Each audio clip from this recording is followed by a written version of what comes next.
The Amos and Andy program has been delayed a few minutes in order to bring you the latest news from the NBC newsroom in New York. Here is Don Hollenbeck. Allied armies in Normandy push closer tonight to their immediate objectives, the port of Cherbourg and the railway town of Caen, 10 miles inland. An American flying wedge of parachute troops and infantrymen has cut the main line of German communications to Cherbourg by capturing the town of Saint-Mère-Église, 19 miles away, and sweeping on across the main peninsular railway and the highway that runs parallel to it. Communique number 8 tonight says again, satisfactory progress. And here's a summary of the situation as Supreme Headquarters sees it. Heavy fighting in all areas, particularly around Caen, where the Germans are making a frantic effort to stop the advance of the British and Canadians. Both sides are using more and more armor. So far, the Germans haven't been able to match ours. A good many of the German strong points that had to be bypassed have now been eliminated. Weather is still foul, but supplies are getting through to the beachheads, although air activity has been cut to a minimum. Tonight's communique tells of a sea battle off Brittany before dawn today. 8 Allied destroyers, none of them American, blew up a German destroyer, ran another aground, and damaged 2 more off Ussant Island, due west of Brest. An American-led destroyer force intercepted a force of heavily armed German torpedo boats and drove them off the beachhead area in the Seine Bay, around the islands of Saint-Marcouf. Generals George Marshall and H.H. Arnold and Admiral Ernest King, our top commanders of land, sea, and air, have arrived in London to meet with the Allied High Command. Some of the problems they have to consider are these. The Allied offensive is entering its most critical phase tonight, with little prospect that the danger will pass for at least 10 days more. The biggest ally the Germans have had so far is the weather. It has delayed the unloading of our supplies, and the beachhead just doesn't get along without supplies. We're getting stuff ashore despite this break. When the weather does turn fine, everybody will breathe easier, except the Germans. Our air punch, too, depends on weather. The Allies need this great striking power to keep German reserves out of the battle. Days of idleness for this air punch mean just that many more German reserves for the ground forces to handle. But one great advantage the Allies possess is initiative. Our commanders know where we're going, and the Germans don't.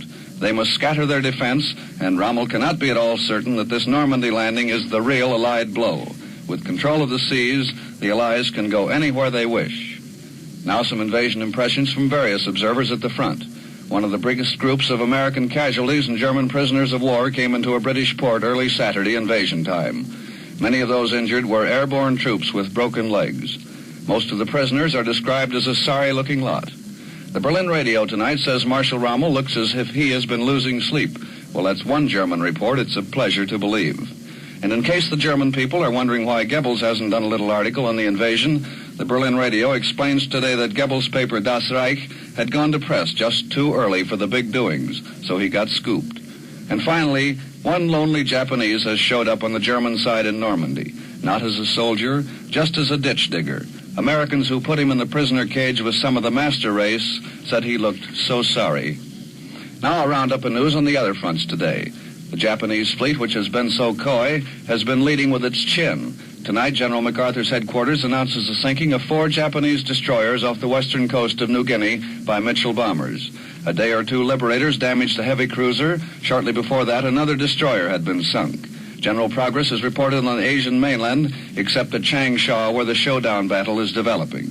More good news from the western oceans.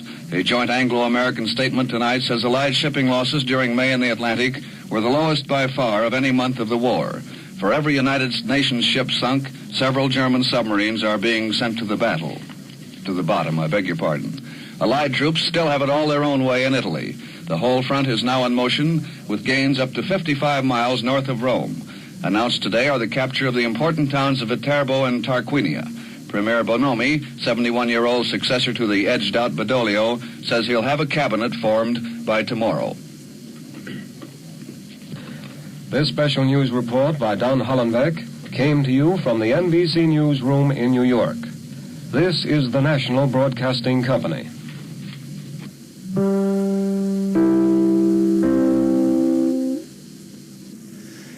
Andy, will you please come on? Wait a minute, Amos. What's going on here? It's the Amos and Andy Show.